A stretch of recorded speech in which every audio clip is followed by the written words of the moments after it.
Vamos ler juntos o versículo final, o versículo 34, leamos. E ele lhe disse: filha, a tua fé te salvou, vai-te em paz e fica livre do teu mal. Nós te agradecemos, Senhor, pelo privilégio de nos reunirmos como família da fé nessa noite, para buscarmos a Tua presença, para bendizermos o Teu nome, para glorificarmos, ó Deus, diante dos Teus feitos, reconhecermos com o coração agradecido tudo o que o Senhor tem realizado e tudo que o Senhor tem sido na história, na vida desta igreja e de cada um de nós que nela militamos, ó Pai. Também te pedimos nessa hora, Pai, a graça e a misericórdia de, ó Deus, falares ao nosso coração, nos edificares, nos fortaleceres, agires, ó Deus, com o poder do Teu Santo Espírito, trabalhando em vida de cada um de nós, ó Deus, aquilo que só mesmo o Senhor pode, ó Deus, trabalhar. É a nossa súplica, em nome de Jesus. Amém e amém. Nós vemos atualmente uma realidade religiosa que tende a perigosos extremos, em virtude de uma conturbação, confusão e convulsão em um dos pontos fundamentais, primordiais e essenciais da existência de cada um de nós, que é a fé.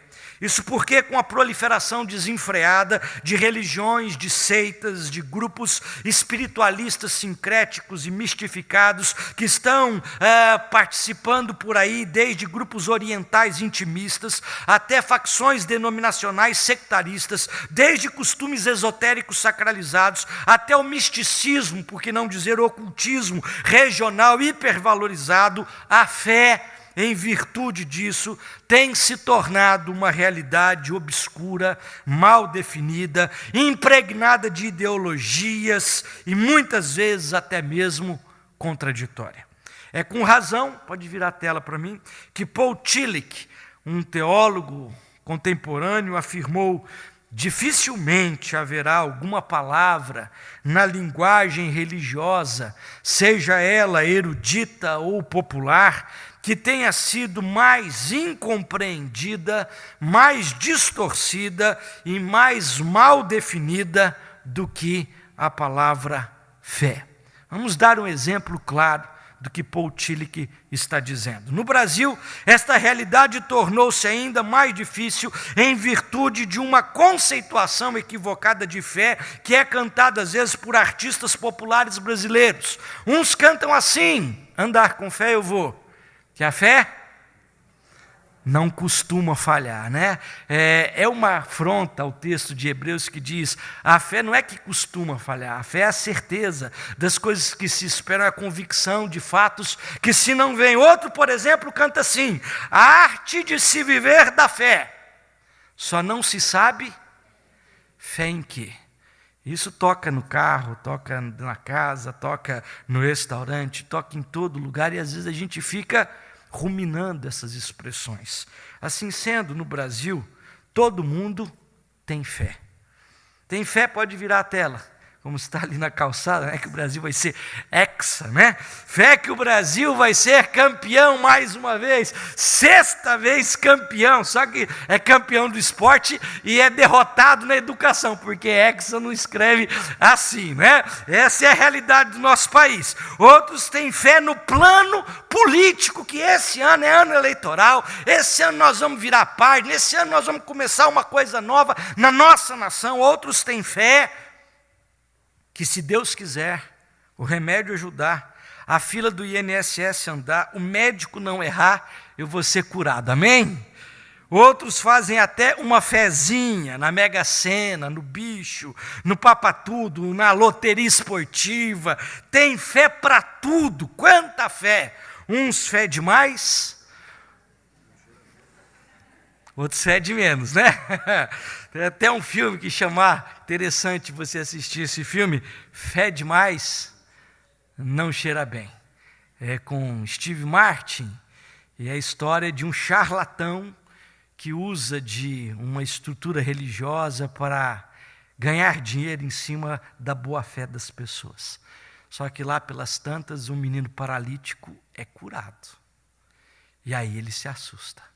E aí você assiste o filme, porque eu não vou contar o final, né?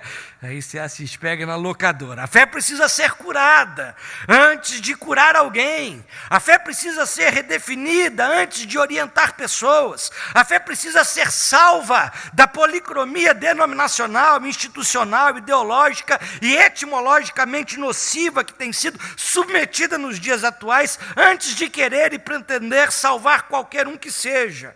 É pela fé que podemos enfrentar as crises, atravessar tempestades, andar por sobre as ondas bravias do mar da vida, mas somente uma fé genuína, isso é possível. É tanto que lá no texto de 1ª Epístola de João, capítulo 5, versículo 4, o apóstolo João diz assim: esta é a vitória que vence o mundo, a vossa fé. Esta é a vitória que vence o mundo, a vossa fé. E Hebreus, no capítulo 11, versículo 6, quando o autor da Epístola aos Hebreus, no capítulo 11, versículo 1, faz uma definição de fé e depois começa a peregrinar no capítulo 11 sobre a galeria dos heróis da fé, falando de homens, de mulheres, de pessoas, personagens judaicos ou não, que foram marcados, tangicionados pela sua fé. Hebreus 11, 6 diz assim: sem fé é impossível agradar a Deus. Vamos repetir juntos? Sem fé. O tema da nossa reflexão nessa noite é uma fé que agrada a Deus. Porque não é qualquer fé, como nós vimos dentro do nosso país, que canta fé, que celebra fé nas questões políticas, futebolísticas, esportivas e outras coisas, mas não é qualquer fé, não é uma fé como expectativa, como torcida, como bons pensamentos, que o Brasil vai passar por Camarões, que o meu partido político vai vencer as eleições. Não é uma expectativa, é a certeza, é a convicção profunda de algo que Deus tem realizado e que o Espírito de Deus, conforme o Catecismo de Heidelberg, pergunta de número 25, não é a mim, fala sobre a fé a respeito da aplicação do Espírito no coração da gente. Pois bem, olha para o seu texto bíblico nessa noite. O texto que nós lemos no capítulo 5 está inserido no Evangelho de Marcos. Eu estou ministrando uma das salas de escola dominical no domingo pela manhã, e a minha classe trabalha a temática de Marcos durante todo o ano. Nós estudamos aí no primeiro semestre, acabou o primeiro semestre hoje da escola dominical, e nós conseguimos chegar no capítulo 1, versículo 13 de Marcos. Nós temos ainda só 15 capítulos pela frente para terminarmos até o final do ano. Mas o que é interessante nós lermos no Evangelho de Marcos, algumas questões introdutórias. Primeiro, Marcos é o primeiro evangelho escrito do Novo Testamento. Ele está em segundo lugar na sua Bíblia por uma questão de organização, mas ele é o primeiro evangelho que foi escrito. Foi escrito por João Marcos, aquele menino que era parente de Barnabé, que viajou com Paulo, que deu um problema danado. Esse moço foi adotado por Pedro, discipulado por Pedro em Roma, e depois registrou aquilo que Pedro pregava, nos legando historicamente o Evangelho de Marcos que você tem nas mãos. Marcos tem 16 capítulos. Os 8 primeiros capítulos falam de vida, de curas, de sinais, de milagres, Jesus curando, libertando, enfrentando demônios, enfermidades, salvando pessoas, liberando a graça de Deus, especialmente no contexto da Galileia, Galileia dos gentios, lugar que era muitas vezes mal visto dentro da política religiosa daqueles dias. Quando Pedro faz a confissão, que é a parte central do Evangelho, tu és o Cristo, Filho do Deus vivo, no capítulo 8 do Evangelho de Marcos, a gente vira a página e aí aquilo que era vida passa a ser morte. O centro não é mais vida, cura, milagres, sinais. O centro agora é a morte de Jesus em Jerusalém. Se do capítulo 1 ao capítulo de número 8 você está na Galileia, na região norte, do capítulo 8 ao capítulo 16 você vai saindo da Galileia, vai passando pelas regiões da Judéia em direção a Jerusalém, a cruz, a morte vicária de Jesus. Neste ambiente, nós estamos no capítulo 5. Jesus está no norte da região ali de Israel, na região da Galileia, próximo a Cafarnaum, onde Jesus fazia o seu quartel-general. Ele ia para Betsaida, ele voltava, ele atravessava para outro lado, ele ia para Caná da Galileia, e ele fazia daquela redondeza o seu quartel-general. O texto diz que Jesus tinha atravessado o lago de Genezaré num barco, e quando chegou do outro lado, na região dos Gerazenos, no norte de Israel, quase fronteira, divisa com a Síria, ali ele se depara com um homem possesso com uma legião de espíritos imundos. Ele liberta aquele homem, as pessoas da região dizem para Jesus: vá-te embora daqui, nós não te queremos aqui na nossa região, assombrados, assustados com aquilo que Jesus havia realizado na vida daquele homem, libertando, e os espíritos foram para cima dos porcos e se atiraram dentro do mar da Galileia. Então Jesus pega o barco, volta novamente para aquelas regiões de Cafarnaum, e quando ele chega naquela redondeza, um homem, líder religioso chamado Jairo, estava esperando Jesus, porque a sua filha estava doente, estava prestes a morrer. Ele era um homem religioso, temente a Deus, mas ele era um homem sensato e percebia que seus recursos e nada do que era natural naquela contextualidade que ele vivia poderia salvar a sua menina daquela enfermidade. Ele vai buscar em Cristo a solução para a sua dor. Jesus resolve ir à casa de Jairo.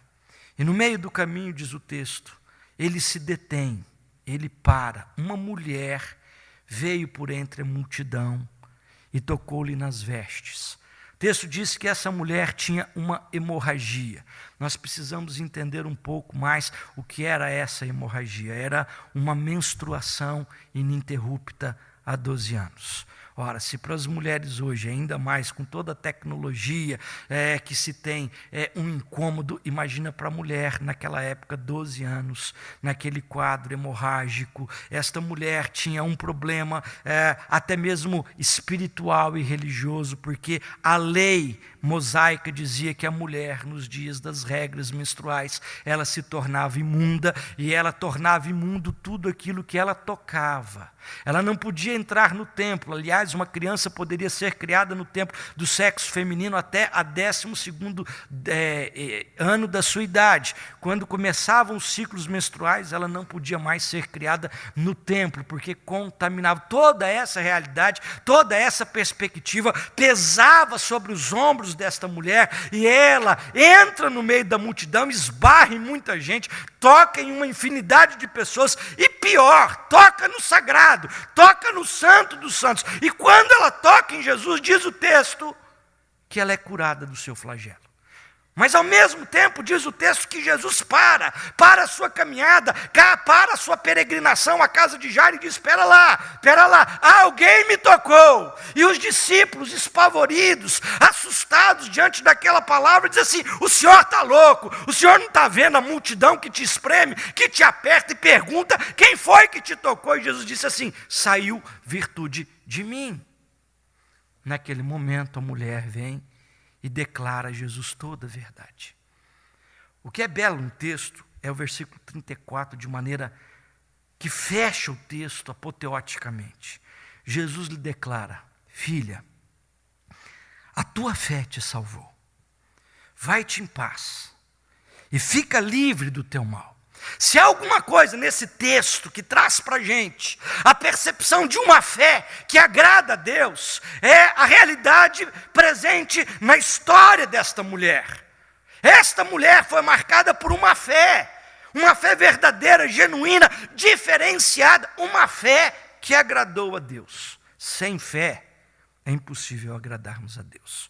Quais são as marcas de uma fé que agrada a Deus? Em primeiro lugar, o texto bíblico nos apresenta que uma fé que agrada a Deus é uma fé na perspectiva de uma relação pessoal com Deus. É uma fé na perspectiva de uma relação pessoal com Deus. Não é fé no atacado, é fé no varejo, é no pessoal, é no individual, é em marca direta com aquilo que somos e vivenciamos. Em outras palavras, a verdadeira fé que agrada a Deus é a fé que nos destaca da multidão.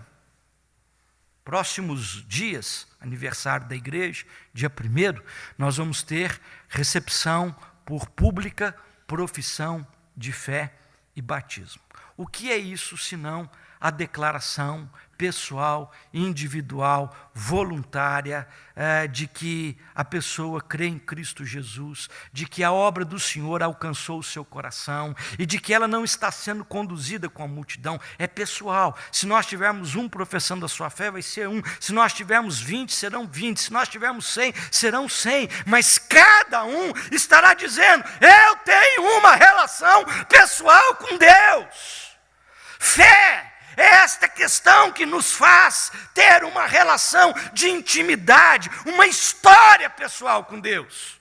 No meio daquela gente estava uma grande multidão. Olha para o texto bíblico, verso de número 24, Jesus foi com Jairo. Ainda no verso 24, grande multidão seguia. Não bastava ser uma multidão, diz o texto. Era uma grande multidão, era gente a dar com pau, era gente que nem você tem aí nas caminhadas para a Copa do Mundo, nos estádios, é gente sem fim. Mas no meio de toda aquela gente, por causa da fé, teve uma mulher que teve uma experiência, uma história de relação pessoal. Qual é o nome dela? Não diz o texto. Qual é a genealogia dela? Não diz o texto.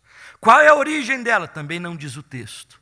A única coisa que o texto nos diz é: não importa como é que você chama, não importa de onde você vem, não importa de qual é a sua etnia, se você não tem uma relação pessoal com Deus.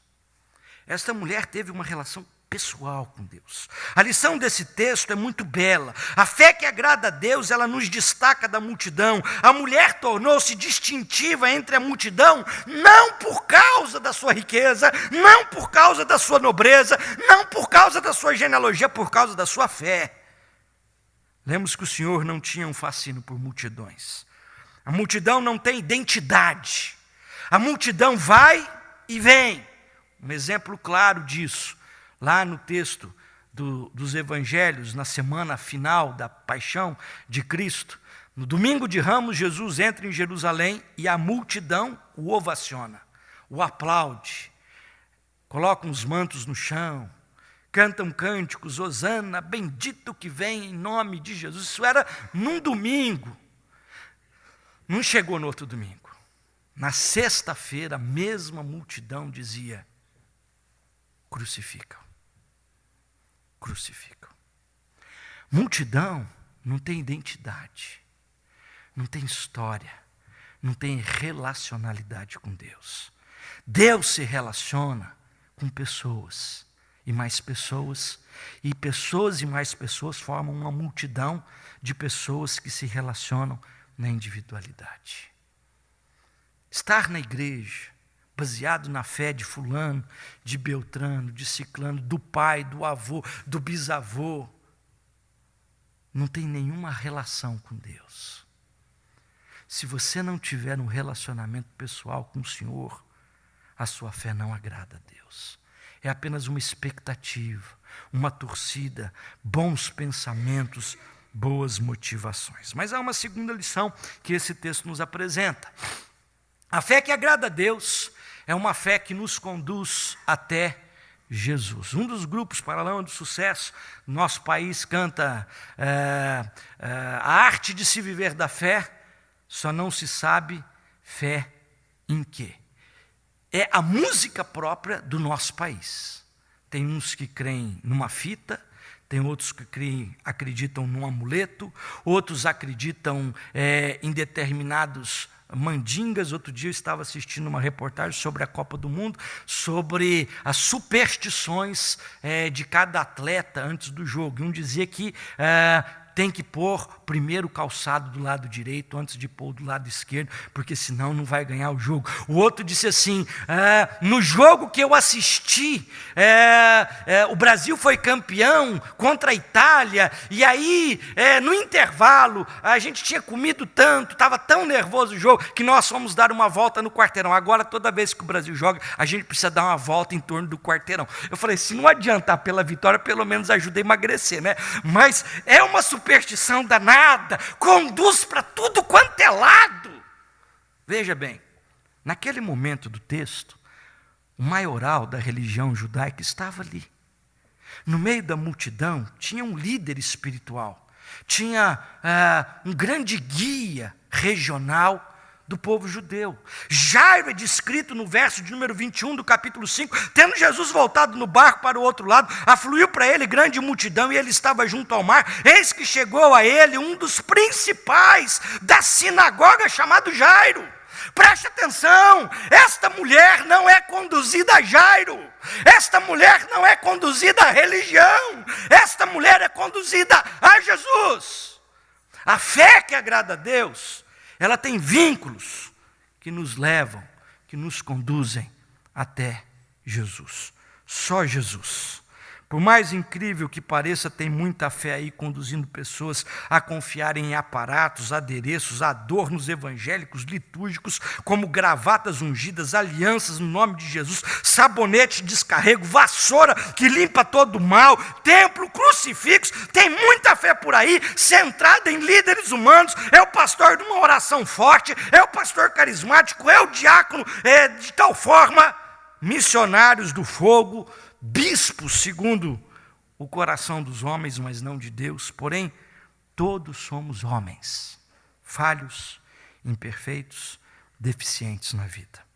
Outros transformam os amuletos em oportunidades de crer. Aquela mulher tinha uma variedade enorme para professar a sua fé. A verdadeira fé a conduziu até Jesus.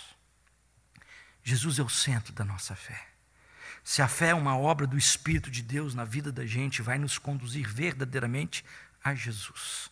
Vai confirmar o chamado do Pai na obra do Filho em nossos corações. A Jesus. Nada além de Jesus. Calvino, muito bom. Zwinglio, um homem fervoroso. Finney, uma brasa viva. Mas só Jesus é o centro da nossa fé. A terceira realidade que o texto nos apresenta, a fé que agrada a Deus é a fé que produz esperança contra toda desesperança da vida.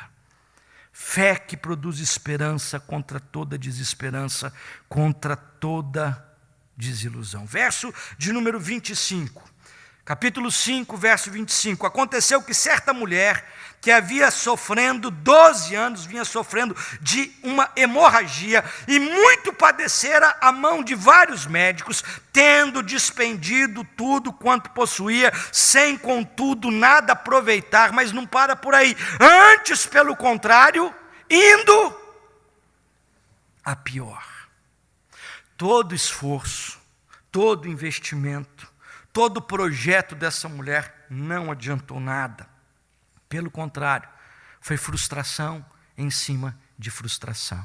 Foi tristeza em cima de tristeza. Desilusão acima de desilusão. Essa mulher provavelmente era uma mulher que tinha recursos, tinha no passado, porque ela despendeu tudo quanto possuía a fim de buscar solução para o seu problema. Alguém lhe dizia, lá na Galileia tem um médico que tem aí umas ervas boas. Ela viajava para a Galileia, ela pagava e não adiantava. Aí o outro dizia, não é na Galileia, é lá na Judéia, é lá embaixo, perto do Mar Morto. Se você tomar um banho do Mar Morto, em determinado poço, você vai ser curado. Ela descia para a região do sul, ia tomar banho no Mar Morto, gastava o seu dinheiro na viagem, nada adiantava. Desilusão, desilusão, desilusão. A fé evangélica no país hoje está se prestando a isso, a promover no coração de muita gente desilusão. Há muitas pessoas hoje que estão aí esparramadas pelo nosso país, que tiveram uma relação com uma caricatura de Deus dentro dos templos evangélicos. Não tiveram uma relação com Deus, porque quem se relaciona com Deus tem uma relação diferenciada, mas com uma caricatura de Deus. Saem frustradas, desiludidas, incrédulas, céticas. E ao invés de fazer um favor pelo nosso país, o que esse tipo de evangelho da prosperidade está fazendo, é aumentando a massa dos céticos e dos incrédulos. Nós ouvimos domingo passado o testemunho do missionário Gladstone aqui neste púlpito no culto das 11 da manhã, dizendo que a Espanha é uma nação tomada por gente incrédula. A religião dominou ali o centro político e social naquela península ibérica durante muitos anos. Hoje, as pessoas são céticas, incrédulas e indiferentes por causa do histórico. A fé que agrada a Deus é uma fé que produz esperança contra toda desesperança. Romanos capítulo 4, versículo 18. O apóstolo Paulo está argumentando sobre a verdadeira fé, e ele fala a respeito de Abraão, e ele diz uma coisa tremenda. Romanos 4, 18, ele diz assim: Abraão, esperando contra a esperança, creu para vir ser pai de numerosa nação. Tudo estava na contramão, tudo estava jogando contra, tudo dava errado. A mulher já era estéril, já estava avançada em dias, já tinha findado as suas regras, ele já estava avançado em dias, o corpo, diz Paulo, já estava amortecido, mas esperando contra a esperança. Em outras palavras, a fé que agrada a Deus é a fé que nos motiva a seguir em frente, mesmo quando a gente não enxerga a luz no fim do túnel. Fé que produz esperança contra a própria desesperança. Em quarto lugar, esta mulher nos ensina sobre a fé que agrada a Deus. É uma fé, pode virar a página para a gente, que gera cura, que promove transformação integral. Veja bem, uma hemorragia era muito mais do que um problema físico. Era sinal de impureza. E essa relação de impureza trazia alguns desdobramentos. Primeiro, social. Verso de número 27, ela não podia estar tocando na multidão.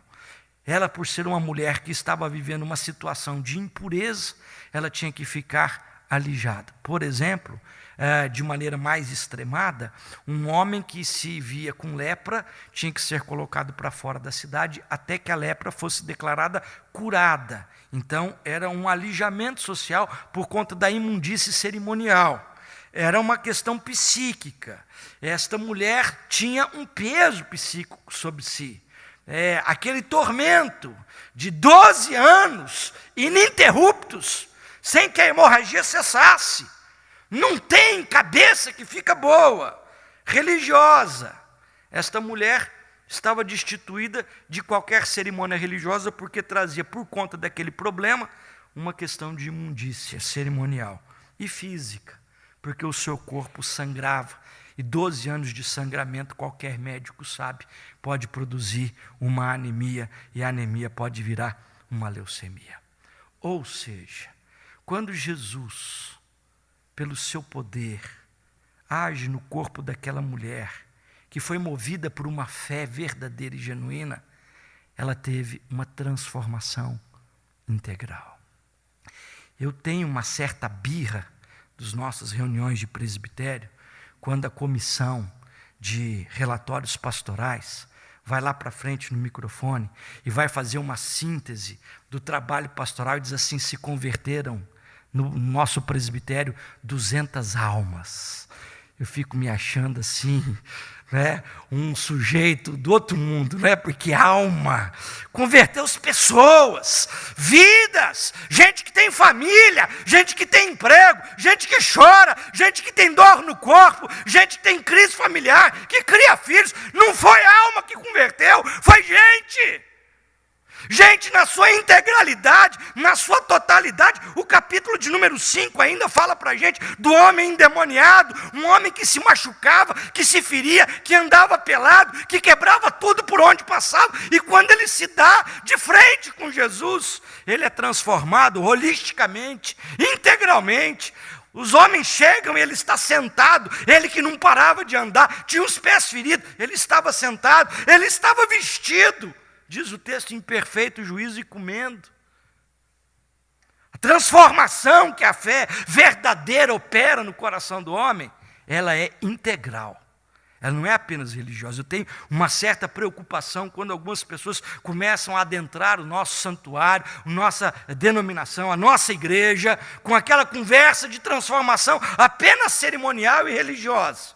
Se não houve mudança de vida, de percepção, de relação, ainda não está presente uma fé verdadeiramente genuína, que agrada a Deus.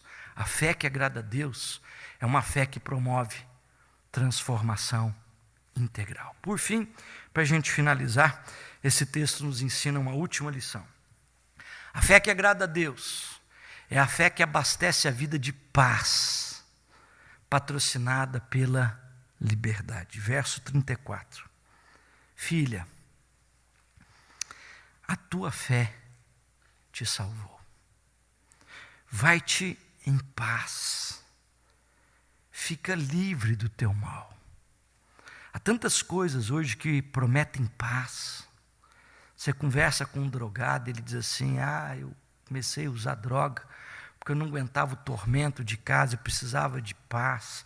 E aí eu fumei um baseado, eu usei uma droga para buscar paz, eu fui ao álcool. Mas esse tipo de paz gera escravos, dependentes, que destroem a sua vida. O texto diz que Jesus fala para ela, vai-te em paz.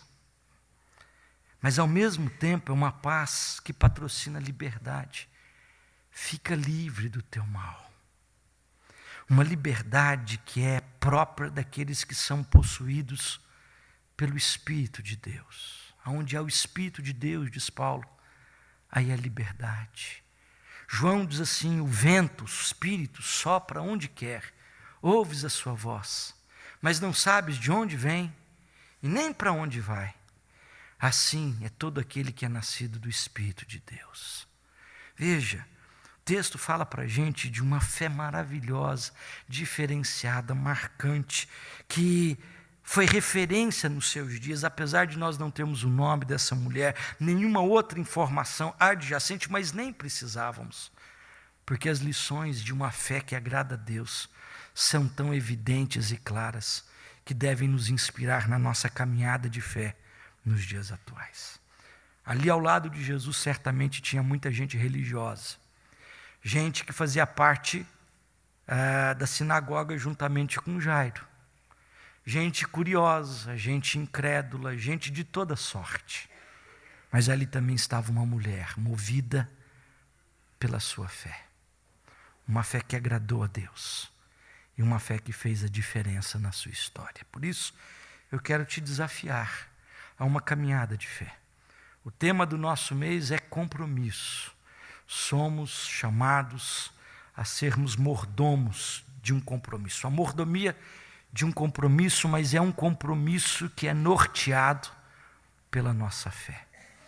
Deus chamou Abraão para um compromisso. E o compromisso que Deus chamou Abraão era um compromisso de ser bênção para todos os povos. No meio do caminho, Deus deu um filho a Abraão e depois Deus disse a Abraão, agora você me devolve o filho que eu te dei. E Abraão vai fazer o sacrifício, movido pela fé.